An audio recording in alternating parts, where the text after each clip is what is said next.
mohon maaf ya, kalau memang waktu pemilu itu persidangan di MK itu barang buktinya banyak amburadul. Saya bisa buktikan bahwa putusan Dapil 2 Lampung itu ada 3 putusan. Padahal kan kita ketahui bersama bahwa putusan hanya 1 atau maksimal 2. Tapi ini ada 3. Dan saya berdiam diri karena permintaan. Maksudnya 3 putusan untuk 1 kasus. 1 kasus. 3 kali putusan. Jadi 2 nggak benar dong. Ya, putusan pertama salah. Putusan pertama salah. Di mana tidak ada amar putusan. Sehingga saya dengan Gusti Randa menghadap ke Pak Ketua Mahkamah Konstitusi. Nah, waktu itu di resepsionis ditelepon oleh Pak Arsad, Dek mau ketemu Pak Mahfud, tujuannya apa? Saya bilang, ini MK dibuat putusan salah. Di mana kasus ini tidak ada putusan dan kemudian dalam perkara Lampung itu tidak ada lawan. Tidak ada lawan sama sekali. Bukti-buktinya adalah bukti kita sendiri dari Hanura asli.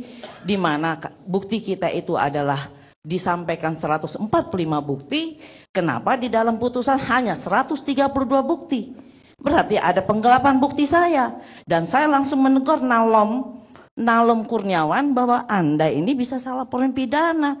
Kasus saya 145, kenapa menjadi 132 di dalam putusan? Kemudian ternyata di dalam kasus itu seolah ada tergugat, ada yang mengajukan perlawanan saya, ternyata itu kasus yang berbeda, yaitu Bandar Lampung 2. Jadi di sini morat-marit kan, yang satu Dapil 2 Lampung, yang satu lagi Bandar Lampung 2 kota, itu DPRD tingkat 2 dan ini DPR RI digabung. Nah, akhirnya Pak Arsad bilang, tunggu Dek, 30 menit kalian tunggu di sini, saya sama Gusti Randa nunggu. 30 menit bilang, ya astaga, dia bilang salah. Pak Mahfud bilang, tolonglah Dek, bikin aja surat resmi. Saya kasih tempat, dikasih ruangan, kasih komputer, kasih kertas semuanya untuk bikin surat. Dikasihlah di email gini, Dek, jangan ngomong-ngomong ke pers. Dia bilang gitu. Nah, dia bilang, jangan ngomong-ngomong ke pers. Nanti kau gendong kau keliling kota Jakarta. Demi Allah itu Pak Arsad. Kalau Pak Arsad ngomong itu siapa? Yang Pak Arsad. Oh, Pak Arsad. Pak Arsad. Karena kaitannya dengan Pak Mahfud. Karena yang mau menghadap Pak Mahfud adalah saya. Saya nggak pernah mau ketemu Pak Arsad. Baik. Setelah itu apa yang terjadi? Nah, kemudian saya bikin surat hari Senin itu setelah putusan, dan tanggal 2 hari kemudian diputuslah namanya putusan lanjutan. Jadi karena tidak ada lawan, kita kan lawyer juga tahu siapa yang mendalilkan dan tidak lawan, menang WO dong saya. Berarti saya mutlak karena bukti kita asli semua dari C1 itu. Nah, kita maju, waktu begitu mau diputus, Pak Mahfud, saya kan gembira, karena ini kursi Hanura dapat lah. Tiba-tiba, Pak Mahfud begitu mau duduk, langsung dia marahin saya depan umum. Bapak Elsa Sharif, padahal kan saya perempuan. Bapak Elsa Sharif, dia bilang gitu. Anda itu tidak pernah hadir sidang. Hadir sidang cuma mondar-mandir. Lah, saya ketua tim sidang perkara Hanura, di mana waktu persidangan itu ada 3 panel, yaitu Pak Haryono, Pak Arsad, dan Pak Mahfud. Ya otomatis saya sidang sini, saya pembuktian di sini, lari ke sini, lari ke situ kan begitu.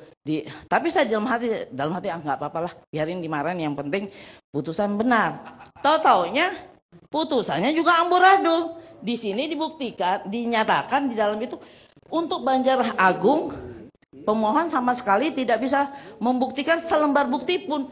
Padahal di dalam putusan ini ada buktinya Banjar Agung asli semua.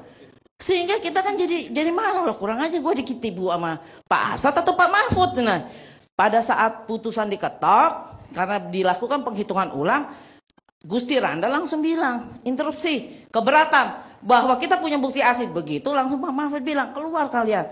Keluar, dia bilang gitu. Terus karena mau keluar, terus dia bilang, persidangan ini tidak fair. Pak Mahfud bilang, tentu pasti ada rekaman, saya nggak mungkin bohong. Pak Mahfud bilang gini, memang tidak fair, kamu mau apa? Usir dia. Akhirnya kita keluar semua.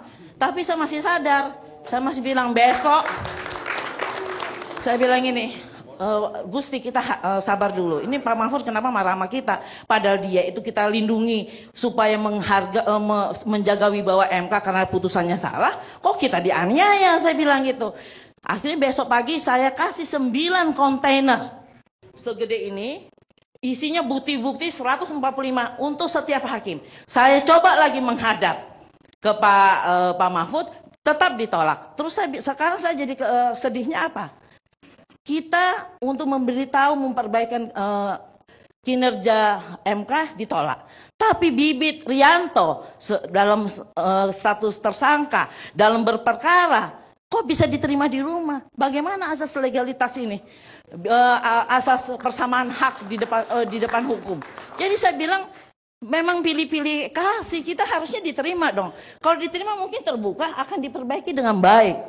Tetapi kenapa kita ditolak? Akhirnya gimana? Akhirnya tetap terjadi pemalsuan. Sekarang kalau keterangan palsu di dalam putusan dinyatakan tidak ada bukti, ternyata ada bukti, itu putusannya palsu atau enggak? Saya mau tanya.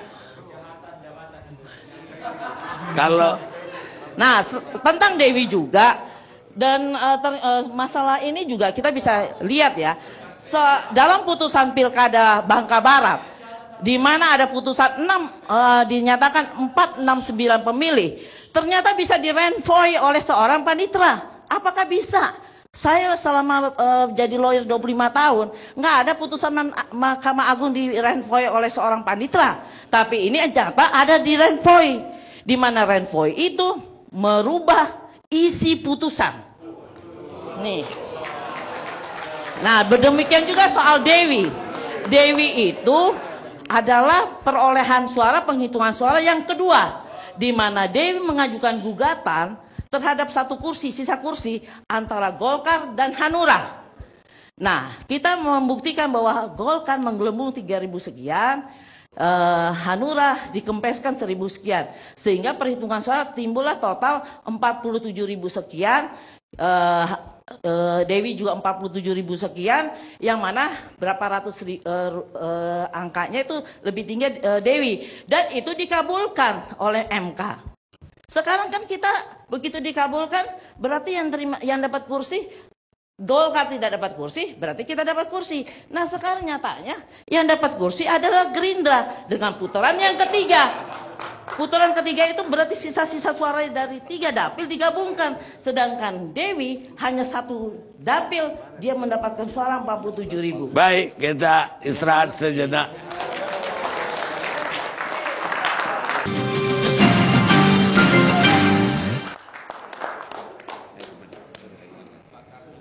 Pemirsa, kita sampai di penghujung acara, walaupun cukup panjang.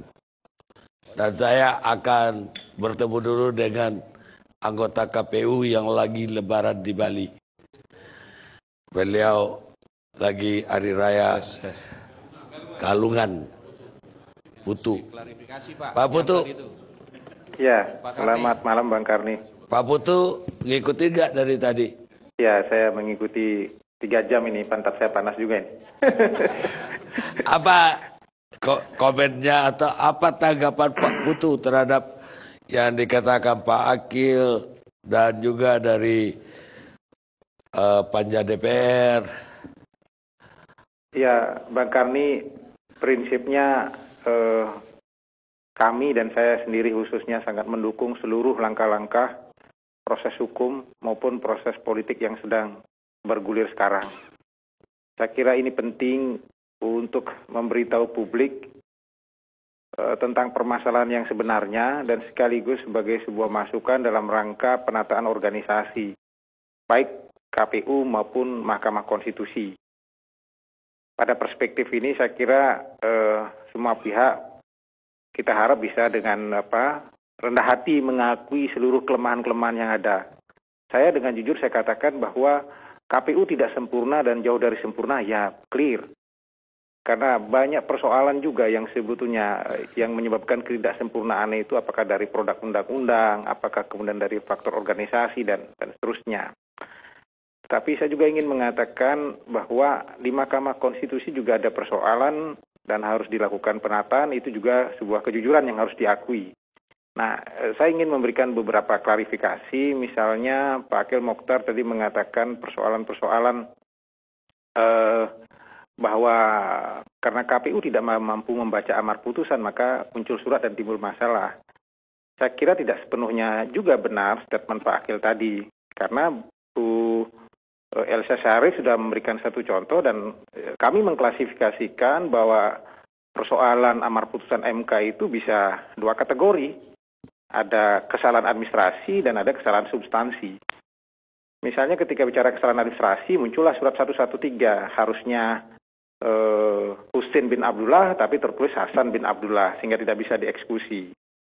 Ada 7 item putusan MK nomor 74 yang salah sehingga muncullah surat 125 yang merevisi 7 item yang ada di situ dengan banyak masalah yang harus dirapikan. Dan mungkin ini juga masukan untuk Pak Akil Mokhtar. Putusan Tangerang Selatan 124 itu yang kami terima dan dibacakan itu berbeda dengan yang ada di website dan problemnya sangat signifikan karena ada tambahan 7 kata di situ yang maknanya jadi berbeda.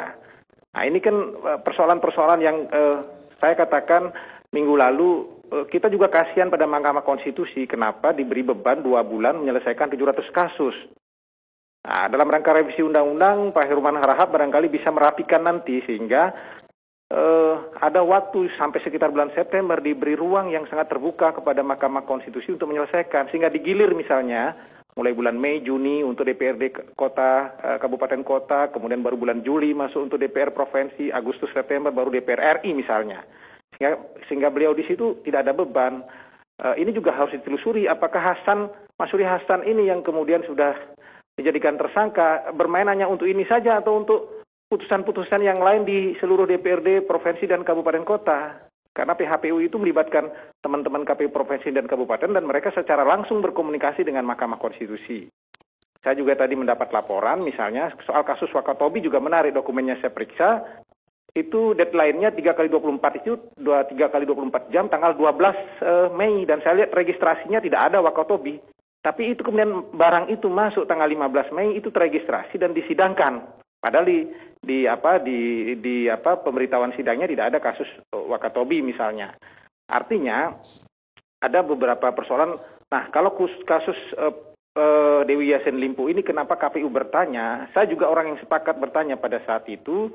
Tapi apakah kemudian ada oknum atau siapa yang nanti kita biarlah polisi yang membuktikan kemudian memanfaatkan keluguan kita untuk hal-hal kepentingan pribadi. Itu memang hanya satu-satunya ini Pak Akil. Dia menang berperkara di MK tapi tidak dapat kursi satu-satunya. Yang lain tidak ada sama sekali. Yang lain pasti semua dapat itu dan undang-undang jelas mengatakan bahwa pihak yang kemudian bisa mengajukan perkara apabila perhitungan suara dan kursinya itu terpengaruh sehingga logikanya kemudian memang bisa memperoleh kursi. Jadi kesimpulannya Pak Putu, kenapa? Bahwa tidak benarlah hanya satu kasus Dewi Yassin Limpo yang terjadi kisruh. Bukan tidak benar Bang Karni. Saya tidak ingin juga mengatakan lebih gitu. Tetapi ini mari kita sekarang telusuri sama-sama. Sebetulnya gampang. Kami juga akan segera mengumpulkan teman-teman provinsi dan kabupaten kota. Pihak di MK juga bisa menelusuri dari amar putusan, dari berapa surat penjelasan yang sudah dikeluarkan, apakah punya potensi bermasalah. Misalnya tadi disampaikan oleh Bang Akil soal tidak pernah menyebut orang. Nah, dalam kasus yang melibatkan salah satu caleg P3 itu menarik. Amarnya banyak sekali dan itu nyebut-nyebut orang, tetapi ketika P3 tidak ada nyebut orang. Dan di permohonan yang diajukan itu nyebut orang. Si A dapat berapa, si B dapat orang. Artinya ini ada problem. Soal Jawa Tengah misalnya, PDI juga demikian. Di pertimbangan hukum disebutkan si A dapat sekian, si B dapat sekian, tapi di amarnya itu hanya partai saja. Nah, memang ketika kemudian kita coba untuk membaca, oh ini pertimbangannya bisa dipakai, tapi itu jadi soal ketika di amar-amar berikutnya ada menyebut orang, dan tentu kita bukan karena tidak mampu membaca, tapi betul-betul prinsip kehati-hatian. Hati-hati betul kami. Kalau kami sudah yakin betul baru kita laksanakan. Kalau tidak yakin lebih baik terlambat, tetapi kemudian kebenarannya itu bisa kita ungkap dengan baik. Tapi kira-kira Pak Putu tidak menerima kalau kesalahan itu lebih ditimpakan kepada KPU. Ya, artinya Bang Karni, kami mengakui ada ketidaksempurnaan di KPU itu saya clear. Ya, beberapa masalah juga ada. Itu bagian dari kita